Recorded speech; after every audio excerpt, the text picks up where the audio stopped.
is that? Soup. Yes, boss. Honourable members, prayers.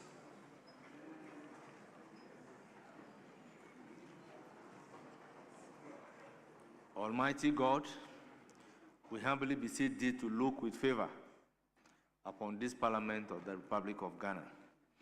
Grant that it may perform its high duty as in their sight. Give divine guidance to the President of the Republic. Endow members of Parliament and ministers of state with discernment and vision, integrity and courage, that through the labors of government, this land and people may be well and truly served, and their good purposes for the common human life be realized in our midst.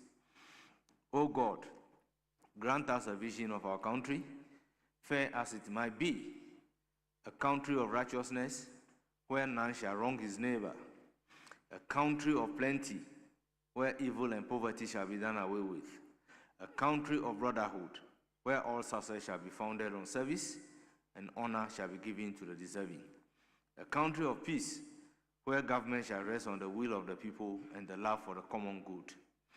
Bless the effort of those who struggle to make this vision a living reality.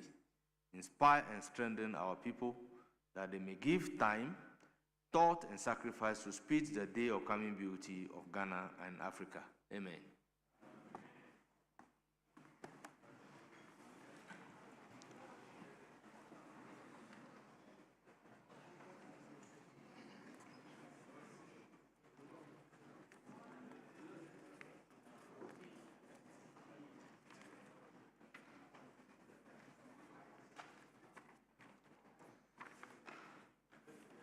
Honourable members, we move straight to item number 6, correction of votes and proceedings and official reports. Let's consider the vote and proceedings of Tuesday, 2nd June 2026. Page 1, page 2, page 3, page 4, page 5, page 6, page 7, page 8, page 9, page 10, page 11, page 12, page 13, page 14, page 15, page 16, page 17, page 18, page 19, page 20, page 21, and page 22. Yes, page 21, Honorable Frank Afriye. Speaker, thank you for the opportunity. Speaker, with respect, let me walk you to page 21, item 3. The project director for the Lair Institute for Children, Peace and Security. The name as captured over here varied from, if you take a look at vote and proceedings of Thursday, 28th May 2026. Since this is a house of record, we must reconcile our data and then to ensure that there is consistency. So the clerk at table should cross-check. What was the name captured there? So over here... On Tuesday, what was the name? Tuesday is Mr. Is it Aseni? Is it Asen or Aseni? Okay, Asen. Chidim. Then if you look at 28, that of 28th, Mr. Speaker himself recognized the delegation from, of course, the United States. And the name over here, Asin Chihidinmus. So you realize that there is difference. Table office, kindly cross-check. Thank you. Honourable members, subject to cross-checking, the vote and proceedings of Tuesday, 2nd June 2026 is hereby adopted as the true record of proceedings. Honourable members, we have the official reports of Thursday, 28th May 2026 for correction.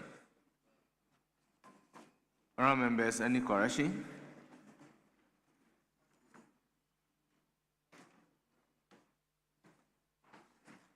Yes, Honourable Frank Afriye. Speaker, thank you once again. Speaker, column 65, the first paragraph, sub-paragraph H. The word after honorable should be Rita. Honorable Rita na Odole Soa. And then over here is written honorable right. So if the right could be deleted and then we set Rita. Thank you. Very well, table office, kindly take notes. Thank you very much. Any other correction?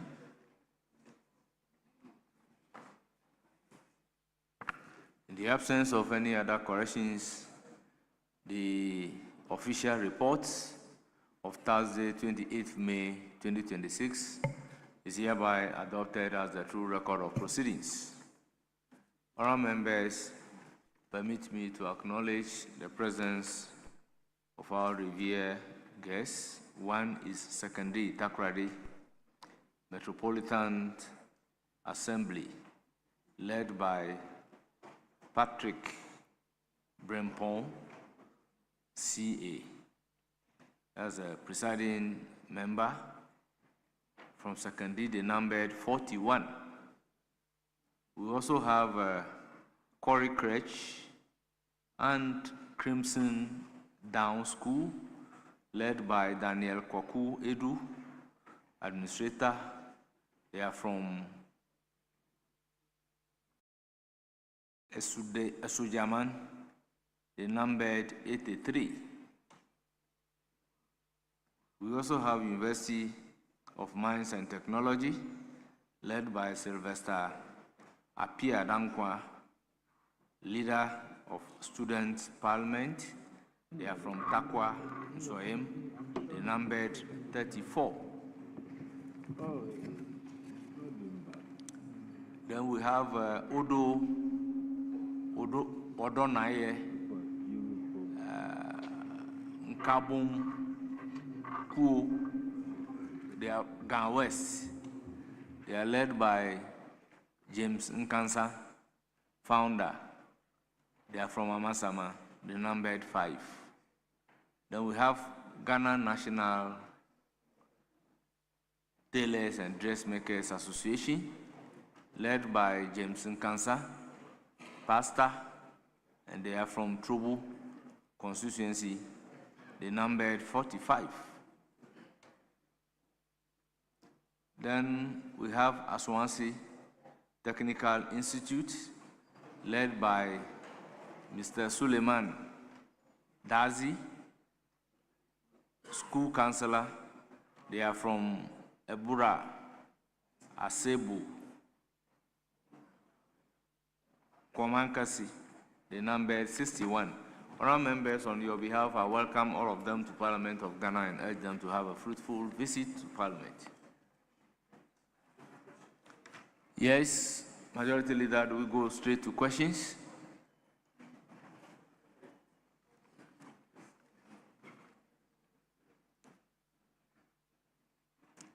No. Honourable members, let's take the business statement, item number 7. Business statement for the 4th week. I will call on the chairman of the business committee, who double as the leader of government business, to present. Thank you, Right Honorable Speaker. Mr. Speaker, your committee met today, Tuesday, 9 June 2026, and arranged business of the House for the 4th week, ending Friday, 13 June 2026. The committee accordingly submits its report as follows. We have arranged that Right Honorable Speaker may read any available communication to the House in accordance with our practices. We have scheduled 44 questions for the 4th week. All 44 are oral, none is urgent. Pursuant to Order 91-2, Ministers of State may be permitted to make statements on government policy. You may also admit statements by honorable members in accordance with Order 93. Mr. Speaker, in accordance with Order 159, bills may be presented to the House for first reading. However, those of urgent nature may be taken through the various stages in a day in accordance with Order 160. Pursuant to Order 97, papers may be laid during the week, and reports from committees may also be presented to the House for consideration. Mr. Speaker, motions may be debated and their consequential resolutions, if any, taken during the week. And again, Mr. Speaker, the Business Committee would like to remind chairpersons of committees with pending referrals, which are currently recorded at 299, and urge them to prioritize the consideration and reporting to enable the House realize its oversight mandate in accordance with Order 2674. The outstanding referrals at committees are accordingly attached to the business statement. So, Speaker, the statement has the daily schedules attached: Tuesday, 9 June, Wednesday, 10 June, Thursday, 11th June, and Friday, 12th June. And then also we attach the list of referrals pending at committees. I urge Hansa to capture all of them as if specifically spelled out by me here. Mr. Speaker, in accordance with Order 2162 and subject to Order 67, the committee submits to the House the order in which the business of the House shall be taken during the week. I thank you. Thank you very much, Honourable Majority Leader and Chairman of the Business Committee. That is the business statement for the week ably presented. The floor is now open for comment. Yes, you have the floor. Thank you very much, Right Honourable Speaker. Let me commend the leader of government business for the business statement. Mr. Speaker, I have some few concerns I want to draw leaders' attention to. First and foremost, I want to understand what is the strategy of leadership in dealing with the backlog of questions that members have tabled over time. Remember when we started this particular meeting, there is indication to the effect that we have in excess of 250 unanswered questions. The last time when ministers were penciled to come, unfortunately the minister was absent. We filed a couple of questions that require some answers. So I would be interested in leadership telling us the plan so that we'll be able to deal with all the unanswered questions as tabled. Mr. Speaker, the second issue I want to bring to the attention of leadership, we have this national emergency, which is in the area of flooding, not only in Accra but across the country. I believe, of course, that we have statements to make. We can also ask questions for ministers to come and answer. But this House, as a parliament, I believe when we have such emergencies, between leadership and the sector ministers, there could be some interaction to let them come and brief this House on matters involving such crises like the flooding, so that at least we will know what government is doing and what the sector ministry is doing to combat the flooding and the challenges that Ghanaians are going through across the country. So I want to find out from the majority leader if he has done any engagement with the Minister for Works and so on to be able to give us a briefing on this particular flooding situation. I thank you, Mr. Speaker. Yes. Mr. Speaker, thank you. On referrals, I think on the Committee of Lands and Natural Resources, item 8, that we have 9 referrals that have been stated that we haven't worked on. But the item 8, that's the mining lease on lithium.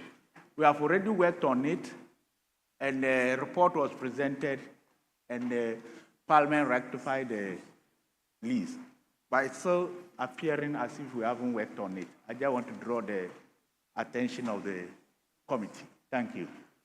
Thank you. Yes, Honorable Habib.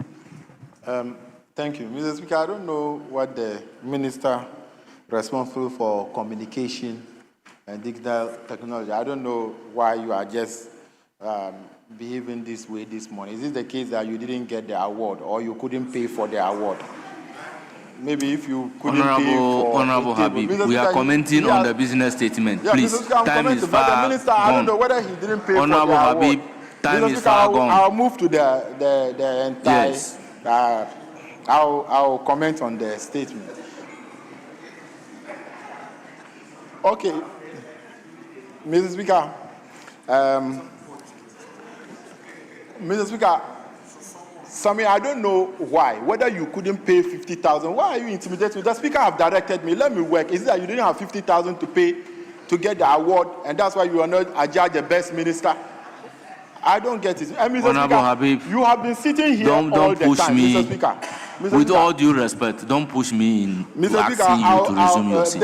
the leader of government business, I think, Mr. Speaker, even MPs, we were judged. What criteria? We don't know. The leader of government business should be able to know. Honourable members, everything said by Habib up to this point is ordered to be expunged from the record. Majority leader, and I so direct. Okay, Mr. Speaker, majority leader, last week and then the other week, there were comments from members to get the minister responsible for foreign affairs, even though I could see that the majority chief whip had a statement admitted on the xenophobic crisis in South Africa. You gave your word that we'll get the minister responsible for foreign affairs to brief us on this matter.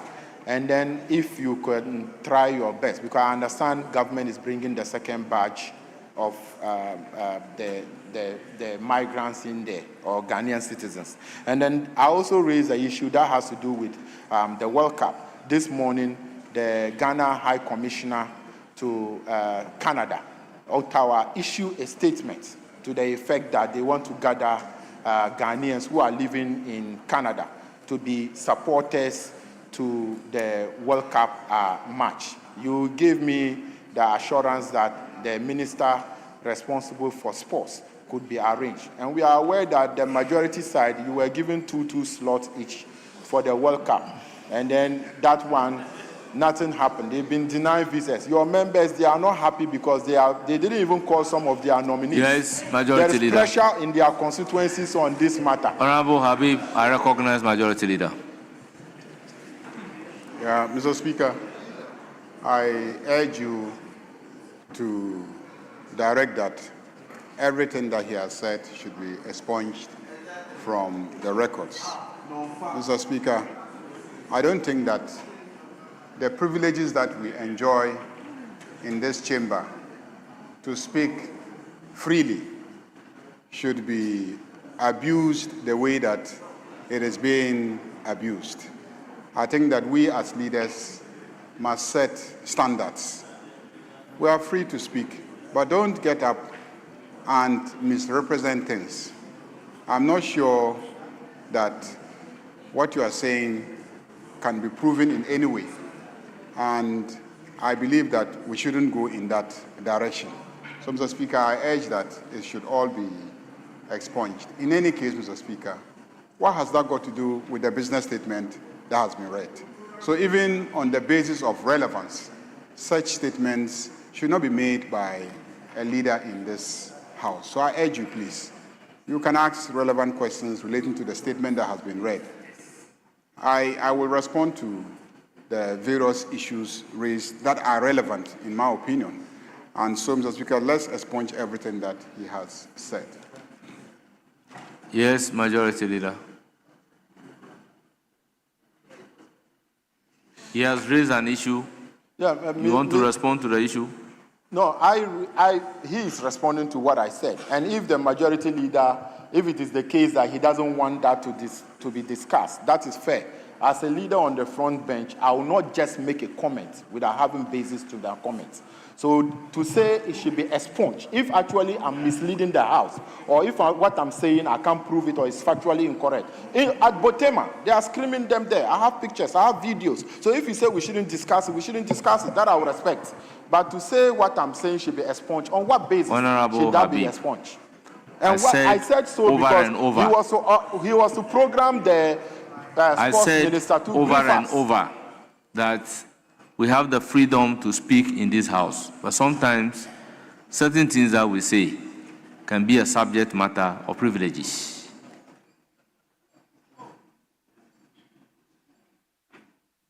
Mr. Speaker, I I pray from that and direction. hope Mr. that Speaker, I will not be driven to that. Mr. Speaker, I'll state. move. Mr. Speaker, I'll move from that direction. But I still insist that this is not the first World Cup Ghana is participating, and at all given time, we have been briefed as a parliament by the minister.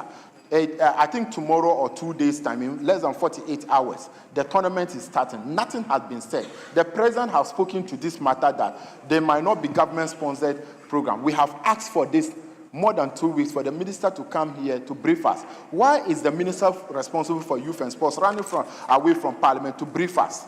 Whilst his members are not happy with certain happening that happen in the country. Can you humbly read Mr. Speaker, item number C on the business statement, page 1? Item number C on the business statement, page 1.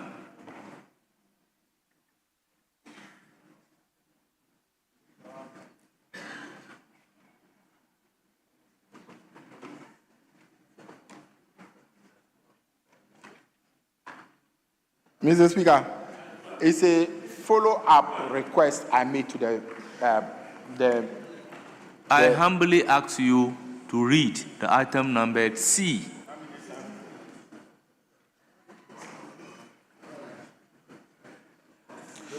Mr. Speaker, I don't think I need to read this. What I do know is that I will read.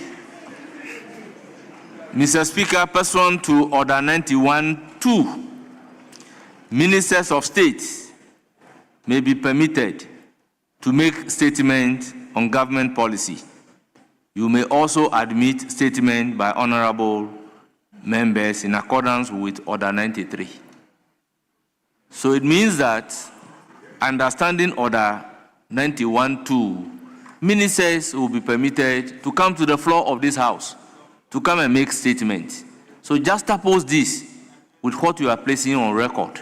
That's why I want you to read it. This is from the business statement read to us. Mr. Speaker, I have made a point, and I don't know if you could allow the majority leader. He is very capable. And what I am saying, at business committee meeting this morning, I preempted him. I told him about these matters before. At business committee meeting, you were not there, but he was there. And I told him about these matters that I'm raising on the floor. I raised it at business committee meeting this morning. So what I'm saying is that, Mr. Speaker, the minister owes us a duty to brief us as a Ghana preparation for the World Cup. We have not been briefed. The players are already in, they've already gone for the World Cup, and we have not been briefed. And you think that this is a matter we must not know? We are aware that government have procured 1,000 tickets from GFA. We are aware. And the ambassador have issued a statement saying that Ghanaians in the diaspora should write their names and get tickets for the matches. Who bought the tickets? How much is it costing the taxpayers? Over 2,000 people went to American embassy for visas. So, visa fee 185. Who is paying it? You Who think are those what people? you are doing is a tool available for you? I preempted him. I told him. You think what you are doing is a tool available for you? Any other comment?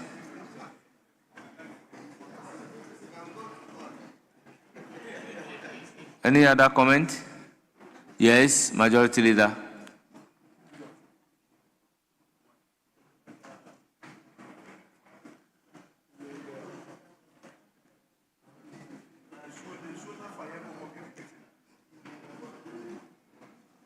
Right Honorable Speaker,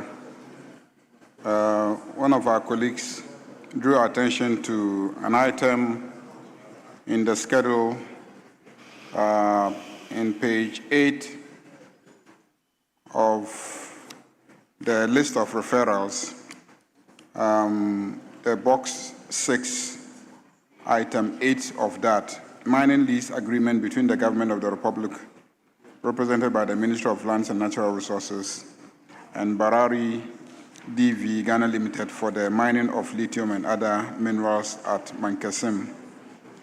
So the honorable member says that the committee dealt with it and this House has disposed of the matter, and therefore it is wrong to keep capturing it. So if you can take that out of the list of referrals. Backlog of questions. I think our strategy is to have added an additional day, Mondays, dedicated to questions. Business committee made that recommendation, but it came up against stiff opposition on the basis that Mondays are when most MPs return from constituency visits. And so it might not be a convenient date for scheduling questions. So what we'll do is to load as many questions as possible per day and then have as many questions as possible answered. The Minister for Works, Housing, I believe that, like I have always said, first and foremost, the tools available to us in this House is to ask urgent questions. If you really want a minister here on an urgent matter such as the issue of flooding, you can ask an urgent question. The decision of ministers to come and then brief the House is an entirely voluntary, exercise. The minister has to be interested in coming to brief the House. If the minister thinks that there's some policy issue that needs to be communicated to the House. If a minister doesn't think that there's any new policy issue that should be communicated to the House, and there's a situation and we want the minister in, we have to ask the minister a question, an urgent question, to draw the minister here to come and answer the question. Same with the Ministry of Foreign Affairs. I mean, we did discuss it and we did give an indication that it would be good for the minister, if he's in town, to brief us. I don't know if, as we speak today, whether he's in town or not. I have not checked. But I believe that if you have monitored the media space, you will see all the efforts that government has made to assist our nationals in South Africa to return. And that has been transparently done, openly done, and is being captured openly by our media houses. The Ministry of Sports and Recreation, I also want to indicate that it's up to the minister if he thinks there's any thing that he wants to come and brief us about, to come and brief us. And if you feel strongly that there's something that the minister must come and answer to, again, as I've indicated, we can always ask the ministers very urgent questions. And if we ask them, I'm sure they will come and answer those urgent questions.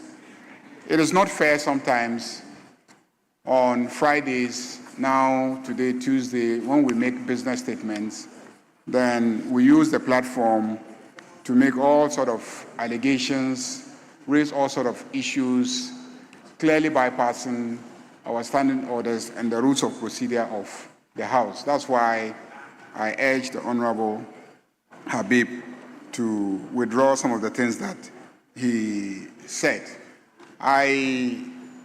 I'm not saying that he cannot say that people are being interviewed for visas and etc., but to accuse the minister of having allocated, slots and etc., I think that is really not appropriate for him to state in this chamber. That is the part that I have issue with. But as for the efforts being made, as for the issues that the Canadian High Commissioner has put out there, and the arrangements made to get Ghanaians who live in the US, in Canada to attend the stadia, those have been subjects of public discussion. And indeed, the president himself had given a clear indication that it is more economical for us to invest in Ghanaians living in the US and Canada, because as you indicated, yesterday I was listening to CNN and I think BBC, and it was reported that a Somali referee who has been scheduled by FIFA to officiate at some of the matches was denied a visa by the US government. That is a referee who is officiating at a match at the World Bank, the World Cup. And the US government has refused to issue a visa. So the issuance of visas are not matters within the competence of our government to answer. So if you come and say that the Foreign Affairs Minister should come and brief you on matters like that, what is he going to come and tell you? To assure you that you must get visas when you apply for them? Or what do you expect the Foreign Affairs Minister to come and brief this House about? But like I've indicated, you can ask questions. When you ask questions, the ministers will come and answer if the Right Honourable Speaker admits those questions. So, Speaker, I believe I have responded to the issues raised by colleagues and urge the House to adopt the report so that the items indicated therein will constitute the business of the House for the fourth week. Yes, Minority Leader. Very well. Honourable members, the business statement as presented is accordingly adopted. We move to the next item, that is questions time. Honourable members, the Minister responsible for Communication, Digital Technology and Innovation is dutifully seated to provide answers to questions. I will then call upon Dr. Zanato Ajiman Rollins to ask the question numbered 694.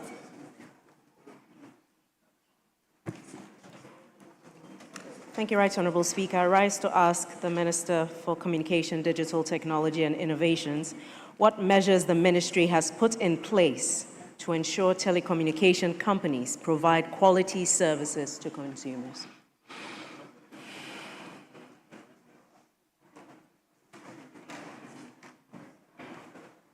Yes, Honourable Minister. Thank you, Right Honourable Speaker. Right Honourable Speaker, improving the quality of service and quality of experience of the telecommunication sector has been the top priority of the ministry since I assumed office as the minister.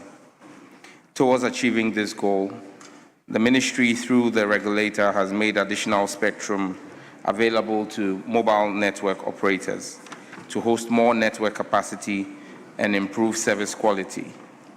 Also, quality of service obligations of the MNOs have been revised, and there is a stricter monitoring and enforcement quality of service regime put in place. Additionally, the NCA has requested the support of the Ministry of Local Government, Chieftaincy and Religious Affairs to make land available through the MMDAs for the siting of telecommunication towers.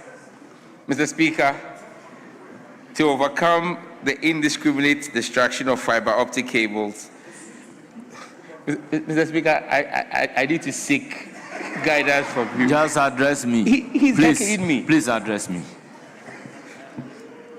Mr. Speaker, to overcome the indiscriminate destruction of fiber optic cables, the proposed amendment of the NCA Act, which will come before this House, has made provisions for punitive actions against entities and individuals who destroy fiber optic infrastructure of telecom companies. But, Mr. Speaker, it's also very important that I put on the record that the network challenges we face are as a result of almost 10 years of neglect in putting in the requisite infrastructure. And Mr. Speaker, I would use the biggest telecom company to put the records before the House. In 2016, under the NDC, MTN built 134 new sites. In 2017, they built 352 new sites. In 2018, they built 300 new sites. In 2019, 352 new sites. In 2020, 200 new sites. 2021, 120 new sites. 2022, 343 sites. 2023, 350 sites. In 2024, they built 30 sites. In 2025, 50 sites. Mr. Speaker, on the average, that is an average of 223 sites per year. But the growth in demand far outweighs that investment. Mr. Speaker, under this administration and this year, we've given a directive that an MTN is complying with 800 new sites compared to what has always happened. Telecel is doing 350 new sites. So we are hoping that by end of year, we'll have 1,150 new sites, which should improve the quality of work. Mr. Speaker, we're fixing a decay of 10 years. It will take some time, but we're hopeful that it will be fixed. Thank you. Honorable Zanato, any supplementary question? Yes, Honorable Speaker. Could the Minister shed some light on what accounted for the sharp decrease in the number of sites in 2024 and 2025?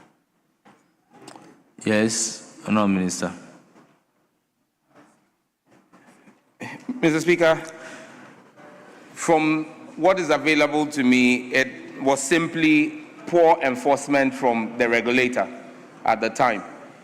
The regulator now is on top of his job and ensuring that the telecom companies invest to match the growth in the network.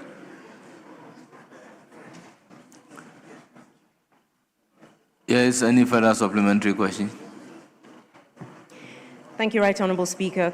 Can the Minister perhaps give the House some timelines with regards to when these objectives will be achieved, and will he be willing to present to the House at the end of the year what the telcos have actually managed to do in respect to what the policy guidance is? Yes, Minister, any timeline?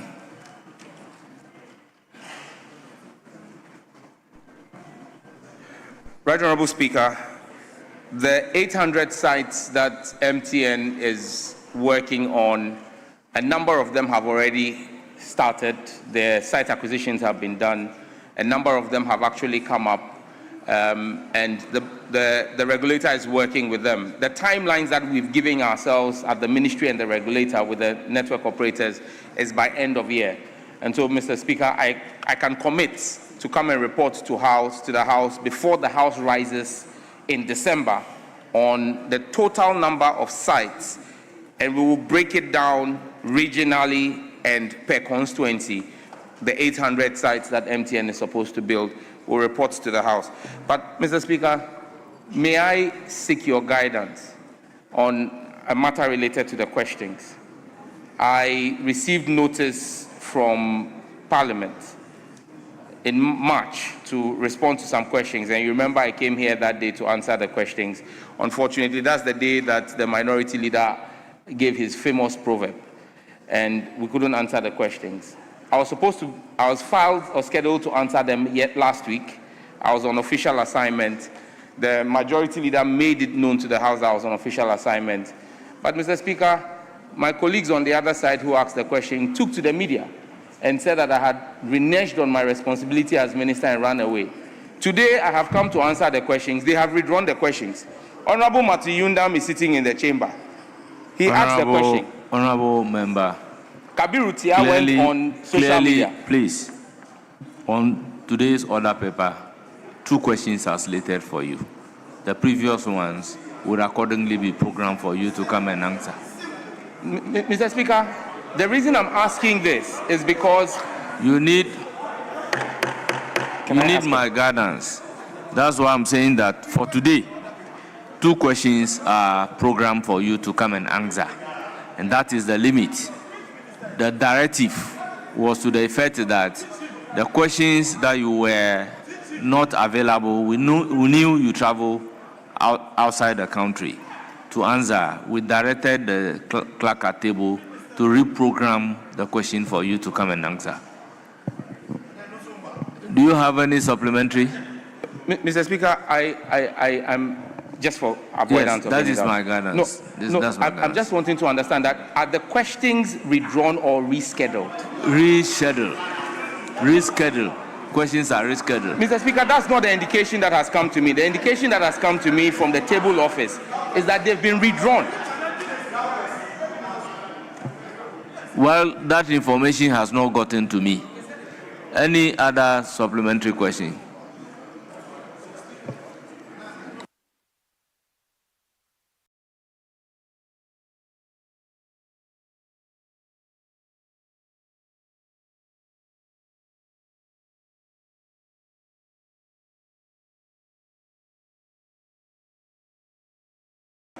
Yes, Majority Leader. Mr. Speaker, this morning at Business Committee meeting, the Honorable Habib informed me that they had withdrawn the question, not rescheduled the question. And the beef of the minister is that this same question, friends on the other side went on social media, on traditional media, accusing him of running away from answering the question. And the question was scheduled for this morning. And then he came to answer it only to see that that question has been withdrawn. And so I believe that it goes to the way that we as parliamentarians conduct ourselves. If you've asked a minister a question and then you go out there and accuse him of running away, he comes to answer the question, then you say you have withdrawn the question. That is what the minister is complaining about. Majority Leader, the direction given was that the question should be rescheduled. The notice of withdrawal of those questions have not been communicated to me. So if before the withdrawal, certain statements are made in the social media, then the social media is available for you to.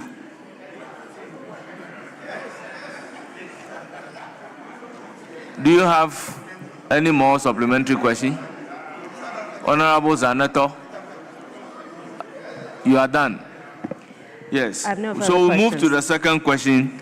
That is question numbered 691. Standing in the name of Honorable Dr. Fred Che Asamoah, Member of Parliament for Ofinsu North. Mr. Speaker, I come under Order 88.3 with the permission of my colleague, Doctor, and with your kind permission to ask the question on his behalf. He cannot permit you. I have his authorization. Very well. Thank you, Mr. Speaker. Then you are permitted to now ask the question. Thank you, Mr. Speaker. To ask the Minister for Communication, Digital Technology and Innovation the status of the rural telephony project at Akumadan District Assembly, as well as in Kwankwa, Mankraso, in Kweduano, Akrofua, Gwinidebi, Seseko, in Pemu, Brehoma, and Nyamibetre in the Ofinsu North constituency. Yes, Honorable Minister. Mr. Speaker, stated below are the status of the rural telephony programs or projects of the communities mentioned in the Akumadan district. In Kwandano, this site is operational and passing traffic. Seseko, the site has been built and operationalized. However, it is currently down and efforts are underway to bring the site up. Akumadan and Mankraso, these sites have been built but are yet to be integrated and brought on air. In Kwankwa, Gwinidebi, Brehoma, Akrofua, Nyamibetre, and Mpaipemu. These communities have not yet been captured under the program. A drive test exercise will be arranged to capture these communities, and the data gathered will be used for simulation and subsequent planning and deployment for communities to pass the simulation. GIFEC, under the ministry, is working with the contractor and the subcontractor to ensure that all the sites are completed before the end of 2026. I thank you, Mr. Speaker. Any supplementary question? Minister, for Seseko and Akumadan and Mankraso, if you can give me some specific timelines. Minister, any timeline? Mr. Speaker, in my earlier response, I had stated that we had up to the end of 2026. GIFEC had committed that by end of 2026, we'll complete all the RTP sites. We indicated that not all the communities are under the current RTP project. We indicated that Nkwadano, Seseko, and Akumadan and Mankraso, those four are part of the RTP project that is being executed. And all projects under the RTP will be completed by end of 2026. For Nkwankwa, Dwinidebi, Brehuma, Akrofua, Nyamibetre, and Mpaipemu, we now need to do a drive test to simulate. So that I have no timelines on. Thank you. Yes, any further questions? I'm okay, the Speaker. This is a constituency-specific question. Honorable Minister, on behalf of the House, I sincerely thank you for attending upon the House to provide answers to the questions scheduled for you. You are accordingly discharged. Yes, Majority Leader.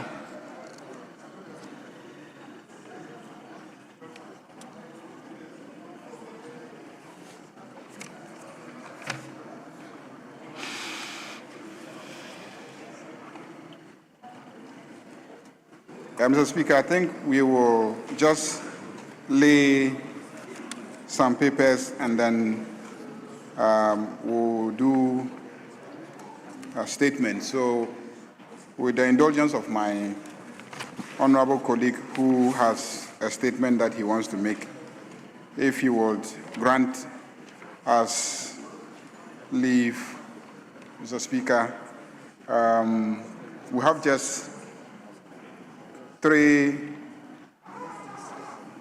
audit statements to be laid by the Minister for Local Government, Chieftaincy and Religious Affairs, 10A. And then also 10B and C are not ready. So we'll just take 10A with your indulgence, Mr. Speaker, so that we can go to commencement of business, lay the report, and then come back and take the statement. Yes, Minority Leader. Mr. Speaker, the Majority Leader's request is not complete, even though we don't have any problem. But who is going to do it? He did not give that indication. But we don't have any problem with us doing this business. But who is going to do that? Because I can't see the minister responsible for local government in the chamber. So why are you jumping the gun? Wait, if you get there, you will see whether he will make the relevant applications or not. Mr. Speaker, he will come to play Now with the us application is to somebody. vary the order of business. Mr. Speaker, we don't have any problem. Very well. At commencement of public business, presentation of papers. Yes, Majority Leader. Mr. Speaker, indeed, it is the case that the Minister for Local Government, Chieftaincy and Religious Affairs is not readily available to lay these papers. So I will crave your indulgence for the Minister for Communication, Digital Technology and Innovations, with your indulgence to lay the report on behalf of, the papers on behalf of the Minister for Local Government. Yes, Minority Leader. Mr. Speaker, I was thinking that the Majority Leader will bring his award-winning ministers to do this business on his behalf. Why Sami didn't get an award and you rather want him to do that? But Mr. Speaker, we don't have any problem. But next time, bring your award-winning ministers to do this business on your behalf. Yes, Majority Leader. Mr. Speaker, looks like Honorable Idris Habib Alhaji is not happy because he didn't get an award. Mr. Speaker, please, can you arrange an award for him so that this House can conduct business smoothly? Very well. Yes, Honorable Minister. Item numbered 10A I.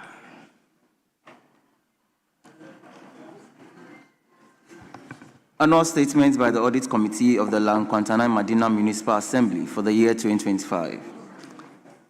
Honourable members, the report has been duly presented. It is referred to the Committee on Local Government and Rural Development for consideration and report. Item numbered 10A II. Annual statement by the Audit Committee of the North Dari District Assembly for the year 2025. Honourable members, the report has been duly presented and it is referred to the Committee on Local Government and Rural Development for consideration and report. Item number 10A III.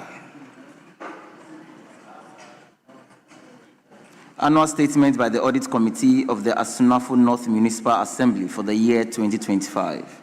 Honourable members, item duly presented and it is referred to the Committee on Local Government and Rural Development for consideration and report.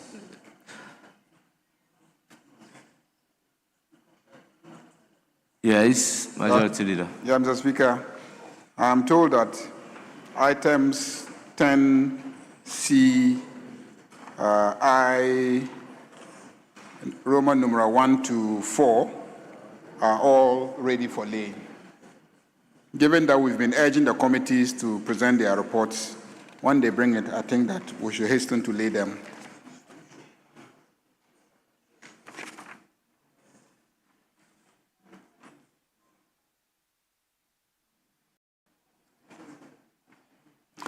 Very well. Item numbered 10C, Chairman of the Committee. Can we lay all together?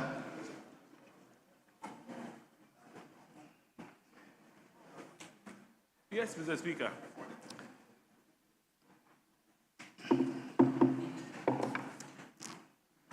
Report of the Committee on Defense and Interior on the annual statements by the Audit Committee of the Ghana National Fire Service for the year 2024. Report of the Committee on Defense and Interior on the annual statements by the Audit Committee of the Ghana Prison Service for the year 2024. Report of the Committee on Defense and Interior on the annual statements by the Audit Committee of the Gaming Commission for the year 2024. Report of the Committee on Defense and Interior on the Audit Committee report of the Ministry of the Interior for the year 2024. Honorable members, the reports numbered item 10C, 1 to 4, have all been duly presented and they are for distribution to honorable members. Yes, Majority Leader. Mr. Speaker, we can come back to statements. Very well. Honourable members, by the agreement to defer the conclusion on item 9A, we then move to item 9B, standing in the name of Honourable Alexander Kwamina Apanyo Makin, Osahin, Member of Parliament for Ofutu. You have the floor.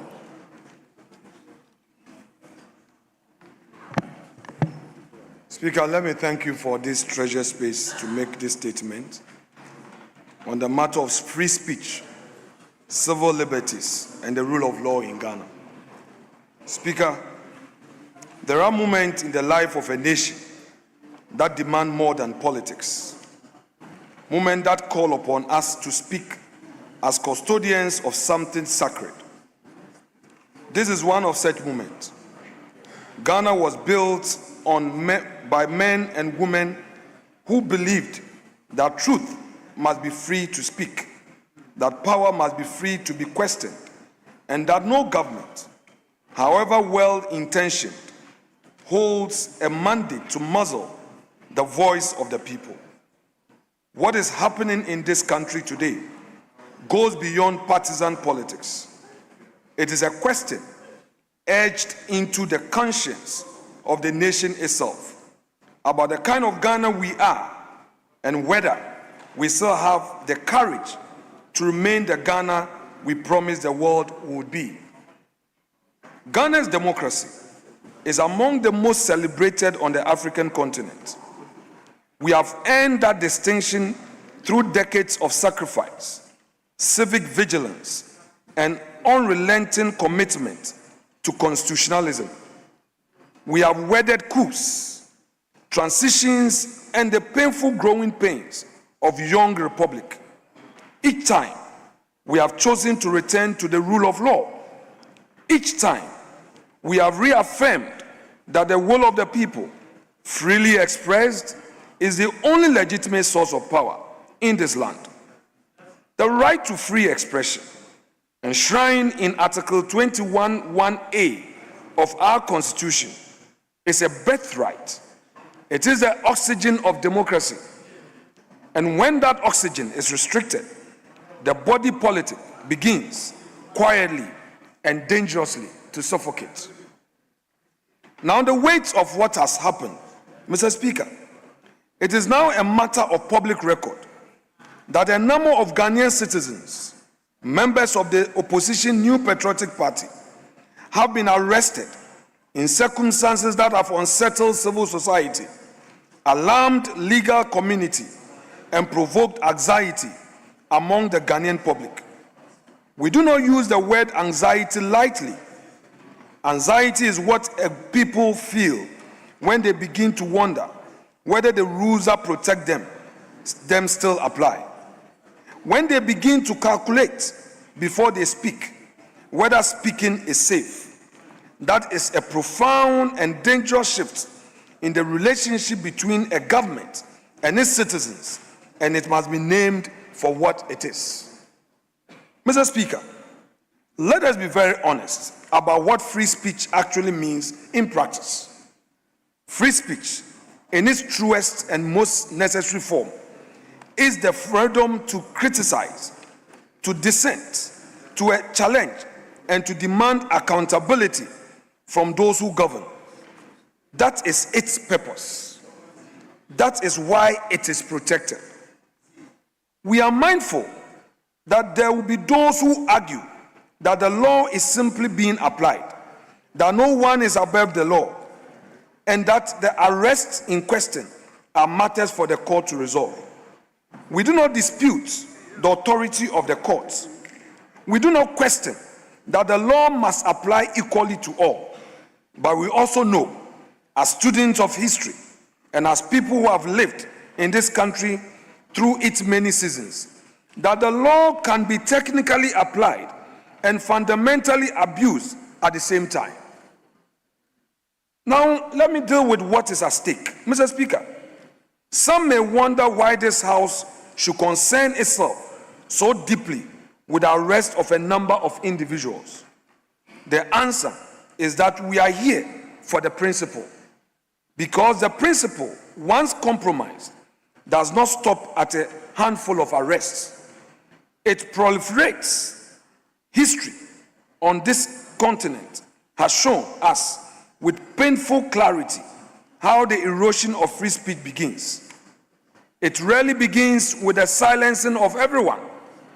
It begins with the silencing of some and the silence of everyone else in response. It begins, Mr. Speaker, in moments precisely like this one.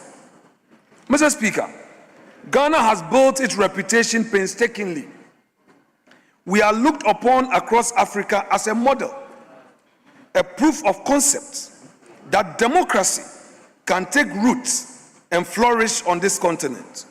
Other nations have drawn encouragement from our example. International partners have invested in us precisely because we have consistently demonstrated that our institutions are stronger than any individual administration. We must not, in a moment of political temperature, squander what generations labored to build.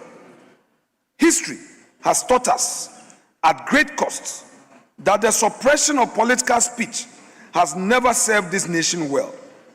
Government that stifle dissent do not strengthen themselves, but rather hollow out the very institutions upon which their own legitimacy depends. A democracy that is healthy enough to tolerate criticism is a democracy strong enough to endure. And a government confident enough in its own mandates has no need to fear the voices of those who disagree with it. I call to the other side of this house. Mr. Speaker, we the minority hereby appeal without reservation to our friends across the aisle and to every member of this house. Let us be consistent. The standard we apply today to the treatment of the opposition must be the same standard we will demand were the roles reversed. This is not a matter of political courtesy. It is a matter of institutional survival. The norms we establish in this chamber today will outlast every one of us. They will govern how power is exercised and how rights are protected long after this parliament has dissolved and a new one convened. We are not only making decisions for today, we are writing the rules for tomorrow. Ghana's democracy belongs to all of us. It is not the inheritance of any single administration. We are all its custodians, and we will all answer to history for how we chose to steward it in moments exactly like this very one. Our demands as minority, Mr. Speaker, we contend that Ghana has come too far. We have paid too high a price for the freedoms we enjoy to allow them to be quietly diminished in moments of political convenience. Let this house today be the guarantor of those freedoms. Let our deliberations send a message to every Ghanaian in every corner of this country that their voices matter, that their rights are sacred, and that this parliament stands ready, willing, and resolute in its defense of both. Let Ghana continue to be that nation. Let this house, regardless of political persuasion, stand as one voice in defense of the liberties that generations of Ghanaians have fought and in some cases given their lives to preserve. Thank you so much, Mr. Speaker, and thank you, colleagues, for your kind audience.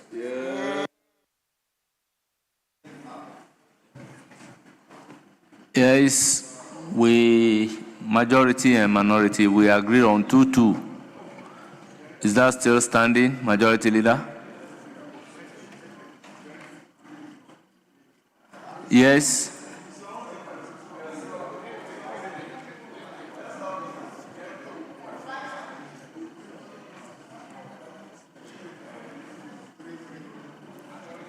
Yes. 5-5.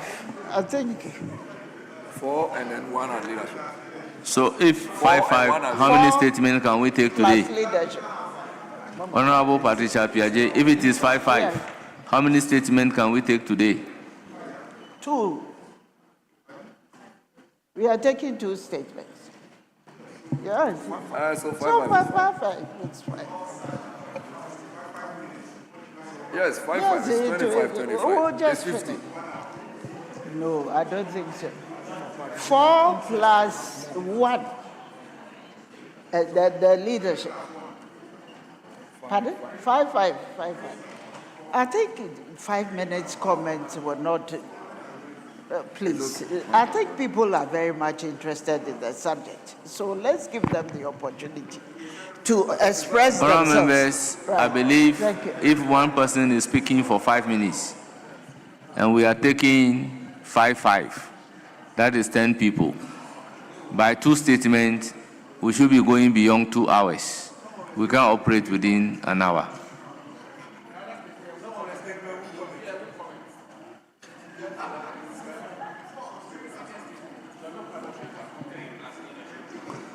So 3 plus leadership? Yes, we don't have any objection. Very well. Honorable Sam George, you have the floor.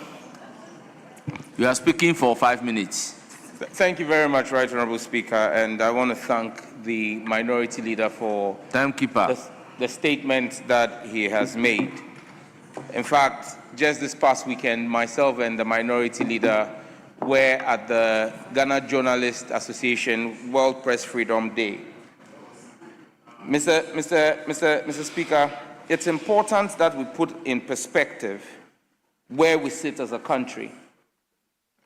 Ghana ranked 39th out of 180 countries in this year's World Press Freedom Day, and number 4 in Africa. In 2023, Ghana ranked 62. So we have come from far. Under the NPP, we were number 62 out of 180. Today, under President Mahama, we are number 39. That is progress. And Mr. Speaker, to even put this in perspective, the United States is number 64 in the world. So Ghana is doing way better, 25 places ahead of the United States. So when it comes to press freedoms, Ghana is a shining example under President John Dramani Mahama. President Mahama, and this is not by Sam George, this is by Reporters Without Borders. Mr. Speaker, President Mahama is a president under whose tenure no journalist has been killed. We cannot say that about the immediate past NPP administration. Ahmed Swale is a blot on our national history under the NPP's administration. Under President Mahama, no journalist has had to travel out of this country out of fear for his life. Manasseh Azuri Awuni ran away under the NPP. We are in a better place. President Mahama is a president who does not just tolerate scrutiny, he embraces it, because he believes that when journalists ask the hard questions, they drive accountability. But Mr. Speaker, freedoms are not absolute. Freedoms come with a certain level of responsibility. And Mr. Speaker, under this administration, our colleague Dominic Ayine has not taken any journalist to court. But under the NPP, the Attorney General dragged Ohini Boama Beni to court and got him jailed by the courts. That is the record of the NPP. The likes of Captain Smart, the likes of Kwabna Bobie Ansa, state-sponsored persecution of journalists is a thing of our past that ended with the abysmal defeat of the NPP and will not happen under the Mahama administration. Mr. Speaker, I am happy that in the statement, the Minority Leader says, and I quote, "We do not dispute the authority of the courts."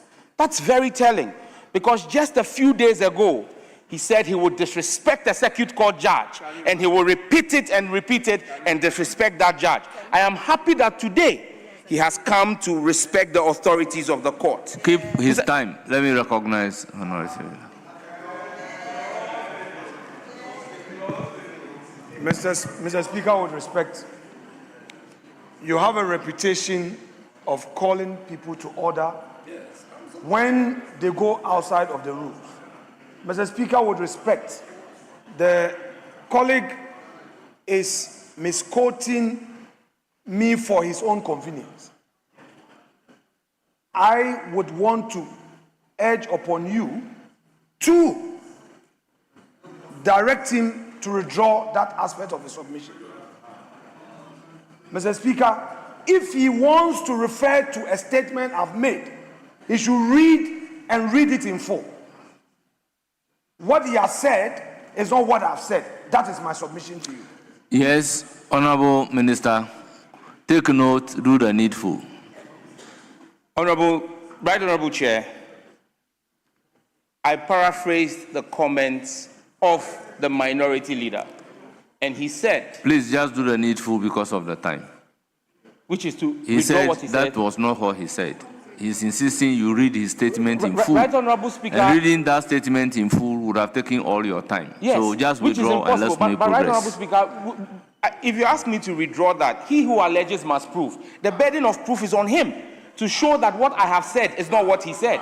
Honourable members, let's make progress. The statement that the majority leader is offended is ordered to be expunged from the record. Let's make progress. Mr. Speaker, again from his statement, he says we are writing the rules for tomorrow. Today's rules were written yesterday. And so let us be clear that everyone has a responsibility. We would respect the rule of law.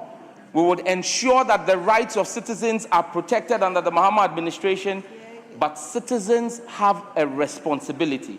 Mr. Speaker, there can be no explanation of saying that you wish to see the president of the land and his wife killed and said, in fact, the word used was executed, and you tell me that that is freedom of speech.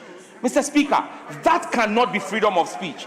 And so our demand to the minority, our demand to the minority, Mr. Speaker, is for them to be circumspect in their choice of words, to call for the execution of the first gentleman of the land and his wife. Mr. Speaker, that is a threat to the president. Honourable member, your time is up. Your time is up. Yes, Honourable Abu Jinapo. Mr. Speaker, thank you very much for the opportunity to contribute to this very important and timely statement made by the distinguished minority leader, the Honorable Osahin Afenyo-Markin. Mr. Speaker, let me just say very clearly and strongly that when you listen to the statement read by the minority leader, Mr. Speaker, the minority leader sought to rise above partisanship and put before this House a matter of national concern, which, Mr. Speaker, I will say has been an issue government after government have been seeking to deal with, the issue of press freedom and freedom of speech. Mr. Speaker, again, our friend and brother, the Honorable Minister for Communication, in his classic fashion, chose to travel on the path of partisanship. Mr. Speaker, with the greatest of respect to the Honorable Minister, given that he's the minister responsible for communication, one would have most respectfully expect, Mr. Speaker, that he will approach this subject in a manner that the minority leader did, be non-partisan, and let us interrogate the issue of press freedom and free speech. Mr. Speaker, the examples he gave under President Akufo-Addo are examples that all of us have to continue to interrogate. And the issues that the minority leader raised on this floor, which were not too long ago on the 6th of this month, 2026, reported by a reputable international media organization, Al Jazeera, is a matter that we will continue to deal with. Mr. Speaker, as minister, he will realize that in 2001, President Kufuor took such a bold step by repealing the criminal libel law. Mr. Speaker, he will also realize that under President Mills made several attempts to broaden the spectrum of free speech and press freedom. And he will realize again that under Mahama I, there was further attempt to broaden free speech, and Akufo-Addo did his bit. President Mahama is doing his bit. Mr. Speaker, it is not everything that we have to reduce to partisanship, and I think it's important that I put that on record. Having said this, Mr. Speaker, I want to say that there's a classic distinction between press freedom and freedom of speech. Mr. Speaker, you may have a situation where the press is free. The press is free to do their work. That is press freedom. Mr. Speaker, there is a distinction, there's a gulf. It's like day and night between press freedom and freedom of speech. And what the minority leader sought to deal with was freedom of speech. Unfortunately, what our Honorable Minister for Communication went, the tangent he went was press freedom. These are two different things. Mr. Speaker, and freedom of speech is so fundamental. Freedom of speech is so fundamental. Mr. Speaker, I'll give an example where sometime in 2010, President Obama, an American citizen, broadcasted publicly that he was going to ban a holy book, one of the holy books of the major religion in our world, as a sign or a demonstration of freedom of speech, and the consequences would have been catastrophic for American foreign policy and American interests. The president did not have him arrested. The president actually invited him, coaxed him, and persuaded him, Mr. Speaker, not to go on that path of freedom of speech. Mr. Speaker, it's also important for me to make this point. Mr. Speaker, when people infringe on freedom of speech, when they abuse freedom of speech, Mr. Speaker, in many cases, the redress is not to arrest them and take them to the criminal justice system. The redress is when your reputation is injured, and when you feel your reputation is injured, even if you are the president, your redress is to take the civil path of defamation. So, Speaker, I want to conclude by referencing a portion of the statement by the minority, and I quote him. He says, "Ghana's democracy belongs to all of us. It is not the inheritance of any single administration. We are all its custodians, and we will all answer to history for how we choose to steward it in moments exactly like this." And I quote, the Speaker, when you're on this side, the right-hand side of the Speaker, sometimes these kinds of abuses are accepted. But when you're on this side... Honorable member, your time is up. Yes, Honorable John Jinapo. Mr. Speaker, let me thank the minority leader for bringing this issue to the fore, because it gives us the opportunity, first of all, to set the record straight. And Mr. Speaker, let me put on record and let me succinctly, without equivocation, without a shred of evidence, that under President Mohammed's administration, there is no threat to freedom of speech, there is no threat to press freedom, and that if you communicate within the ambit of the Constitution, you would have no problem with the Republic, you have no problem with the state agencies. Mr. Speaker, I just want to quote one statement. This is Ghana Web. Mr. Speaker, young woman arrested for threatening President Mahama. Mr. Speaker, when you threaten the president, even in the most advanced country, even in the most democratic country, it's incumbent on the security agencies to invite you, pick you up, or act in accordance with law. And that is exactly what has been happening. Mr. Speaker, I recall, Honorable E.T. Mensah, a member of parliament, a former minister.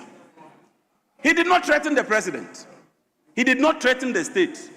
All he said was that it has worked. No, that is it. It has worked. In Ghanaian parlance, No, not picking. He was picked. After stating that or it has worked, he was picked up. True or false? Jijote. You recall Jijote? She was arrested under President Kufuor. You recall Kwaku Anyido? That day when I went to the police headquarters, I was beaten mercilessly. I had to run away. So please don't create this impression as if President Mahama has become president and all of a sudden heaven has broken loose and people are arrested left, right, and center. That is not the case. That is not the case. I side with the minority leader that as parliament, we should encourage press freedom, we should encourage freedom of speech, but freedom of speech is not tantamount to threatening the president. Please, I'm not even interested in stop insults. the time for John Jinapo. Yes, minority leader.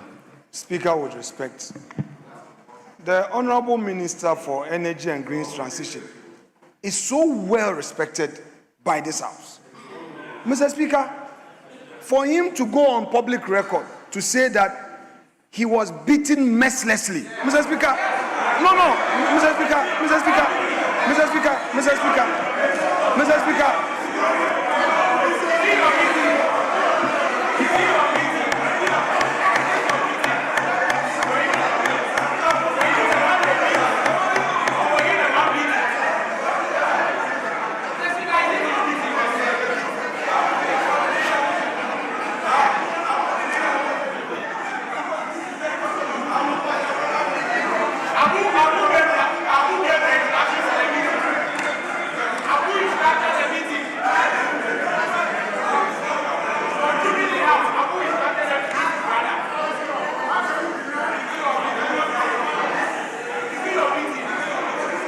Honourable members, order.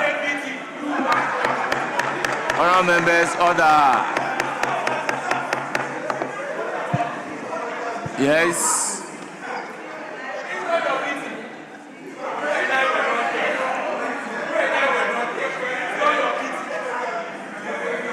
Yes, minority leader.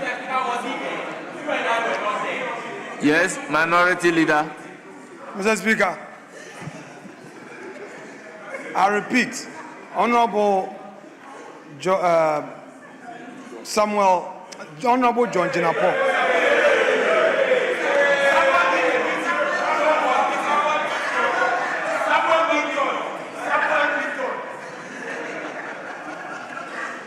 Mr. Speaker, Dr. John Jinapo. Mr. Speaker, is a respected member of this House.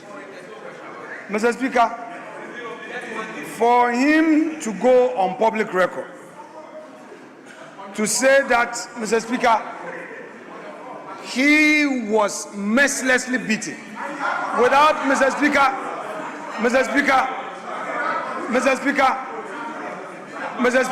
without giving details, Mr. Speaker, without giving such details. Mr. Speaker, now, question. If he was beaten mercilessly, Mr. Speaker, this is a public record, and he's a Minister of State. We've all been in this chamber. And, Mr. Speaker, I was in this house, he came to meet me. In this house, Mr. Speaker, we never had this matter in this house. Mr. Speaker, two, Mr. Speaker, that the Honorable Samuel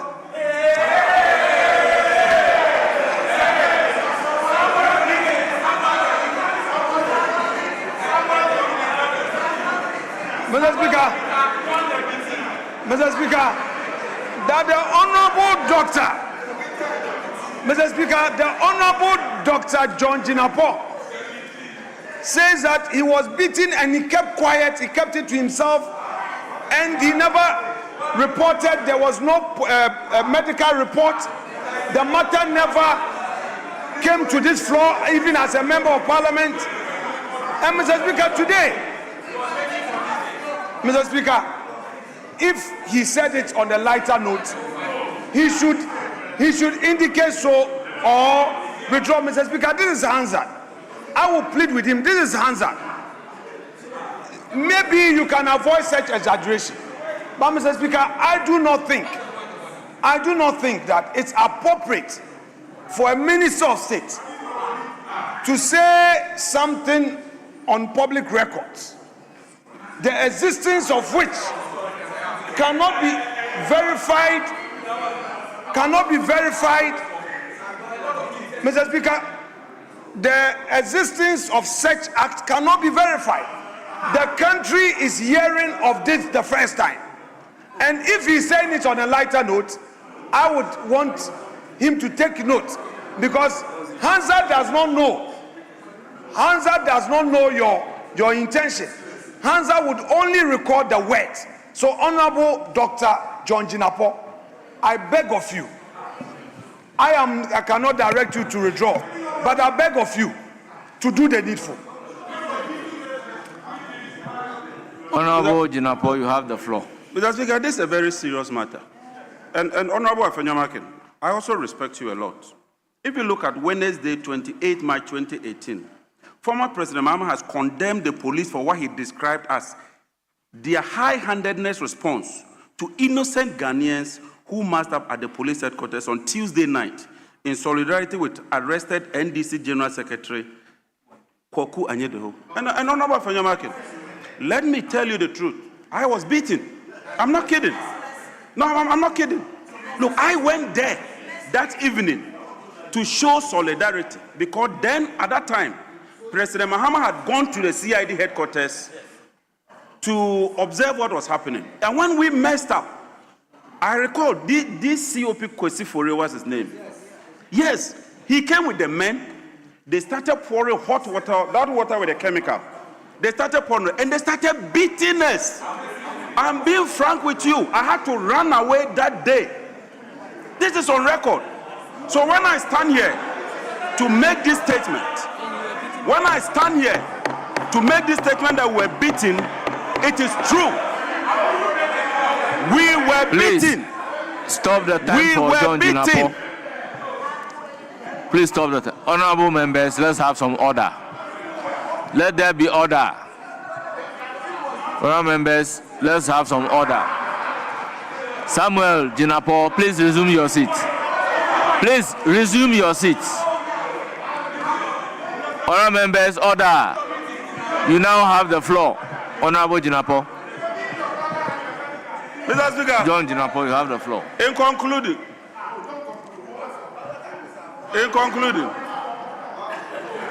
please, you have the floor. In conclusion, you are eating into your time. In conclusion, I want to conclude. Mr. Speaker, President Mahama will go on record as one of the most tolerant presidents ever in the history of this country. And I commend President Mahama for his patience, for his fortitude, and for his determination to serve this country. On this note, Mr. Speaker, I want to make it clear that whilst you have the right to speech, whilst you have the freedom to speak, you do not have the freedom to threaten the life of the president. Thank you very much, Right Honorable Speaker. Yes, Honorable.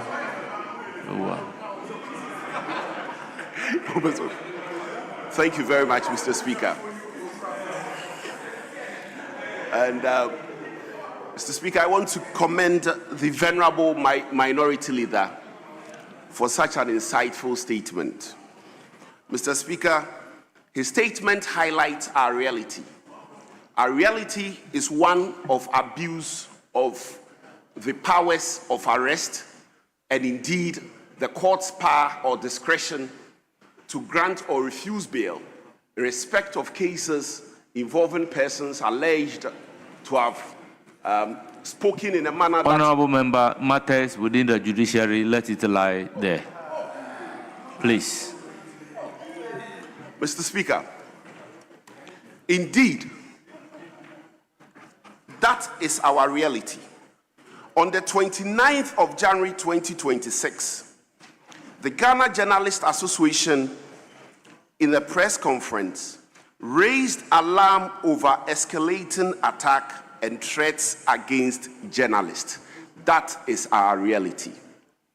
Mr. Speaker, not long ago, a respected journalist in this country, my learned colleague, Samson Ladi Ayenini, commented on the use of Section 208 of the Criminal Offences Act, Mr. Speaker, in dealing with people for exercising their right to free speech. And in his estimation, he estimated that in the last 17 months alone, in the last 16 months alone, 17 people have been arrested on the pretext of acting contrary to Section 208, that is, having exercised their right to free speech. They were arrested, Mr. Speaker, for having acted contrary to Section 208, just by speaking. Mr. Speaker, that is our reality. Mr. Speaker, in fact, there is really a reality that we need to look at. The reality is that our circumstance clearly flies in the face of the preamble of the 1992 Constitution. It flies in the face of it. Mr. Speaker, when you look at the preamble of the 1992 Constitution, in our solemn declaration to adopt this Constitution, we swore to protect and preserve the fundamental human rights and freedoms of our people, which includes Article 21. Mr. Speaker, what is even sad in this matter is that when these people are arrested, badly as it is, mostly the charges, very respectfully, are not supported by the facts. We can pardon the police because one would say that they do not have the training of lawyers. But what about the courts? What about the courts? For misdemeanors, people are now being remanded in this country. And we are not alone complaining about this. Persons, very respected persons, Mr. Speaker, from the side of the majority have also complained. The Right Honorable Haruna Idrisu complained about the manner in which this matter is being dealt with. The Interior Minister has also complained. Mr. Speaker, we are not alone, and we are inviting our brothers to join us. It doesn't matter how many people, even if one person is dealt with wrongly and contrary to the law, Mr. Speaker, it is wrong. And we need to correct that as a house. Free speech is the ordinary Ghanaian's tool for holding political power to account. Mr. Speaker, ours is protected in this chamber by the Constitution. And so, Mr. Speaker, if their speech, their right to free speech is being curtailed through intimidation and frequent arrest, their right to hold politicians to account is being taken away from them. And that, Mr. Speaker, cannot be pardoned. Mr. Speaker, in conclusion, it is sad that unless our brothers join us in fighting this, there's the propensity that the president risks going down in history as the president under whose tenure innocent people were arrested and remanded just by exercising their right to free speech. And that, Mr. Speaker, will not be good for the president. Mr. Speaker, this is my submission. Yes, honorable member. Thank you very much, Mr. Speaker. Mr. Speaker, I want to also commend the maker of the statement for bringing out this topic for all of us to jaw on. Mr. Speaker, let me say that the Constitution, as rightly quoted by my friend, states that the sovereignty of Ghana resides in the people. The sovereignty of Ghana resides in the people.